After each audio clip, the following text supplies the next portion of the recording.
बरेली नगर निगम के ward number 65 Suresh Sharma नगर से Bharatiya Janata party के संभावित प्रत्याशी एडवोकेट रवि कुमार पटेल से आज हमारे संवाददाता ने उनके निवास स्थान पर मुलाकात कर खास बातचीत की। बातचीत के दौरान रवि कुमार पटेल ने बताया कि वार्ड नंबर 65 सुरेश शर्मा नगर का चौमुखी विकास एवं कॉलोनियों के सौंदर्यीकरण के साथ ही शिक्षा, स्वास्थ्य और सुरक्षा, पेयजल व्यवस्था, सफाई व्यवस्था एवं सरकार द्वारा जनहित की योजनाओं में भ्रष्टाचार एवं बिचौलियों के दखल को समाप्त कराकर पूरी पारदर्शिता के साथ प्रत्येक पात्र व्यक्तियों तक प्रधानमंत्री आवास योजना, आयुष्मान कार्ड योजना, उज्ज्वला गैस योजना, राशन कार्ड योजना, पेंशन योजना सहित सरकार की प्रत्येक योजना को जनता तक पहुंचाना हमारी प्राथमिकता में शामिल रहेगा। इसकी जानकारी देते हुए वार्ड नंबर 65 सुरेश शर्मा नगर से पार्षद पद के प्रत्याशी रवि कुमार पटेल ने बताया। सर, आपका परिचय जानना चाहेंगे? रवि कुमार पटेल, एडवोकेट। मैं इस समय वार्ड नंबर 65 सुरेश शर्मा नगर से सभासद पद के लिए भारतीय जनता पार्टी से टिकट मांग रहा हूं और मैं इस क्षेत्र में करीब 20 वर्ष से रह रहा हूं और पार्टी में 2004 से भारतीय जनता पार्टी में रहकर पार्टी की सेवा कर रहा हूं और बरेली जिले का एकमात्र महामंत्री हूं जो लगातार 4 बार रहा हूं। मैंने सर्वप्रथम शुरुआत NK पटेल मंडल अध्यक्ष के साथ में की थी, उसके बाद में प्रेम शंकर राठौर जी के साथ रहा, उसके बाद दालचंद जी, उसके बाद अभी जो नए मंडल अध्यक्ष जी हैं पुष्पेंद्र सिंह पटेल, इनके साथ में किन्हीं कारणवश मैंने 2021 में इस्तीफा दे दिया। इस समय मैं पार्टी का एक निष्ठावान कार्यकर्ता के तौर पर कार्य कर रहा हूं और मैं अपनी दावेदारी के तौर पर इन्हीं कार्यों के वजह से अपनी दावेदारी पार्टी में प्रस्तुत कर रहा हूं। आप युवा हैं और एक अच्छे लॉयर हैं, अच्छी प्रैक्टिस है आपकी, उसके बावजूद आपको पार्षद पद के चुनाव के लिए क्यों आना पड़ा? क्योंकि इसमें वजह ये है भाई साहब, हमारे जो क्षेत्र के पार्षद हैं नरेश पटेल जी, जिन्होंने सिर्फ और सिर्फ एक मोहल्ले विशेष के पार्षद बनकर रह गए। वार्ड 65 सुरेश शर्मा नगर काफ़ी बड़ा क्षेत्र है, लेकिन उनके द्वारा सिर्फ अपने मोहल्ले को विशेष तौर पर तरजीह दिए जाने के कारण बाकी क्षेत्र की जनता जो है काफ़ी नाराज है और उनके द्वारा विकास कार्य ना कराया जाना ये एक सबसे बड़ी चुनौती है। क्योंकि इस समय आप देखेंगे दुर्गा नगर रोड जो गई है संजय नगर के लिए, वहाँ पर आप ये स्थिति है कि आदमी मोटरसाइकिल से या साइकिल से निकलने में भी आदमी सोचता है 10 बार। बाकी वही स्थिति सुरेश शर्मा नगर है, आशीष लाल के पार्क के बजरंग ढाबा के पीछे का कुछ क्षेत्र है, तो वहाँ जो है कि और दूसरी बात सबसे बड़ी यहाँ ये है कि मौजूदा सभासद जो हैं वो सिर्फ अपने मोहल्ले के अलावा अन्य क्षेत्र में जाने से कतराते हैं, ना पब्लिक से मिलना चाहते हैं, ना उनकी समस्याओं को सुनते हैं, ना उनसे बातचीत करते हैं और कुछ छोटी छोटी सी बातों पर उनका मन जो है एकदम उग्र प्रवृत्ति में हो जाता है। इसलिए जनता के आह्वान पे जनता ने ये कहा कि आप अच्छे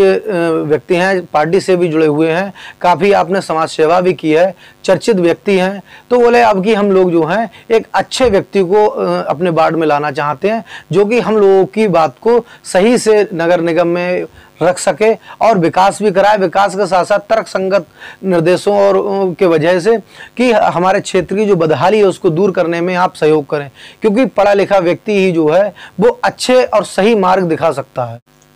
आपके वार्ड नंबर 65 सुरेश शर्मा नगर की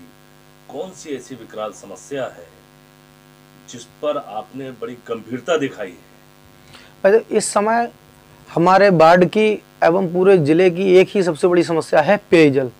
जो कि इस समय हर व्यक्ति जो है RO वाटर नहीं लगा सकता है और नगर निगम द्वारा सही जल पूर्ति सभी नागरिकों को हो रही है, ऐसा कोई भी व्यवस्था मुझको नहीं लग रही है। इस संबंध में मैंने नगर निगम को, जल निगम को काफ़ी शिकायतें दी और RTI भी डाली हुई है, जिसमें जल निगम से मेरे पास लेटर आ गया है कि हमने जितनी भी टंकियां बनाई हैं वो नगर निगम को हैंडओवर कर दी हैं, लेकिन नगर निगम ने अभी तक करीब 2 माह से अधिक समय हो गया है, कोई जवाब नहीं दिया है कि हम जो भी नगर जल आपूर्ति सप्लाई कर रहे हैं तो उसकी हम जांच करते हैं या नहीं। जबकि food safety standard authority of India के निर्देशों के अनुसार कोई भी व्यक्ति से संबंधित जो कि उसके शरीर के सीधे तौर पर अमल में लाई जाती है यानी कि खाई जाती है, उस वस्तु का लाइसेंस आवश्यक होता है और उसके साथ साथ उसकी सैंपलिंग जरूरी है। लेकिन अभी तक कोई जवाब ऐसा नहीं मिला है जिससे कि यह प्रदर्शित हो सके कि नगर निगम इस सब चीजों की सैंपलिंग कराता है या नहीं, क्योंकि नगर निगम के कर्मचारी अधिकारी स्वयं 20 रुपए की पानी की बोतल खरीदते हैं और बैठकों में भी बाकायदा छायाचित्र आपने देखे होंगे की बोतलें रखी होती हैं। नगर निगम को या किसी भी अधिकारी को स्वयं नगर निगम के पानी पे विश्वास नहीं है। मैं यह दिलाना चाहता हूं कि मैं अपनी लड़ाई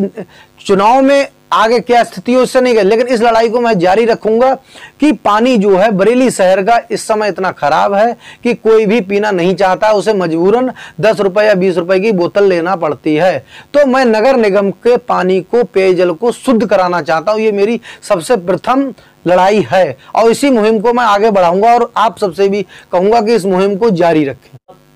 वार्ड नंबर 65 के लिए आपने क्या योजनाएं तैयार की हैं जिनको आप जनता के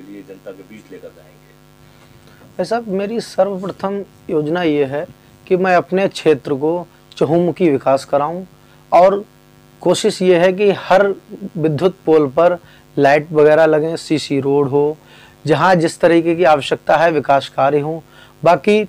जो सरकार द्वारा योजनाएं हैं, चाहे उज्ज्वला योजना है, गैस है, बाकी क्या कहते हैं प्रधानमंत्री आवास योजना है, जितने भी प्रकार की आयुष्मान कार्ड वगैरह योजनाएं हैं उनको गरीब तबके तक पहुंचाना, ये मेरा प्रथम उद्देश्य है। क्योंकि मान लीजिए कि सीधे तौर पर सरकार की योजनाओं का अधिकतर जानकारी या तो जनप्रतिनिधियों को होती है या सरकारी मुलाजिमों को, जो कि गरीब तबके को जानकारी ना होने की वजह से उन्हें नहीं मिल पाती है। जनप्रतिनिधि का सीधा जुड़ाव जो पब्लिक से होता है, तो पब्लिक की भी एक अपनी स्वयं की एक डिमांड होती है कि जनप्रतिनिधि के माध्यम से यदि हमें जानकारी मिले तो हमारे कार्य हो। दूसरा मेरा अपना जो सबसे मेन जो है कि हमारा वार्ड नंबर 65 सुरेश शर्मा नगर में 3 बार ट्रिपल मर्डर कांड हो चुका है, जो कि हमारे वार्ड में एक प्रसन्न चिन्ह लगा हुआ है कि सुरेश शर्मा नगर कॉलोनी जो है वो चारों तरफ से खुली हुई है, कहीं पर कोई गेट व्यवस्था नहीं है। तो मेरा अपना ये मानना है कि मैं कोशिश ये करना चाहूँगा अपने शासन से, यदि मैं पार्षद चुना जाता हूँ तो मैं सरकार से मेरी अपेक्षा रहेगी, नगर निगम के मेरे कर्मचारियों से, मुलाजिमों से मेरी अपेक्षा ये रहेगी कि मैं अपने वार्ड में जगह जगह पर गेटों पर कैमरे लगवाने की स्पेशल तौर पर व्यवस्था कराना चाहता हूँ, जिससे कि यदि कोई भी किसी भी तरह का घटनाक्रम होता है तो उससे जो है चोर को या इन लोगों को पकड़ने में मदद मिले। बड़ा महत्वपूर्ण बिंदु आपने उठाया है वार्ड नंबर 65 की सुरक्षा व्यवस्था को लेकर। तो इस सुरक्षा व्यवस्था के लिए क्या रणनीति रहेगी? वैसे मेरी रणनीति ये है कि चूंकि सुरेश शर्मा नगर में हाल के पिछले कुछ वर्षों में जो मर्डर कांड हुए हैं उससे क्षेत्र की जो स्थिति है काफ़ी अपराध की स्थिति में जा चुकी है। तो इसलिए मैंने विशेष तौर पर अपनी योजना जो बनाई है वो ये कि मैं प्रत्येक गली जो या कॉलोनी है, जो मेन गेट है, वहाँ पर सीसीटीवी कैमरे लगाने की कोशिश करूँगा और उनको मैं संबंधित चौकी में और संबंधित जोन के कार्यालय में उनकी कनेक्टिविटी कराऊंगा, जिससे कि मेरे क्षेत्र में किसी भी तरह के अपराध पर नियंत्रण हो सके और पुलिस की जो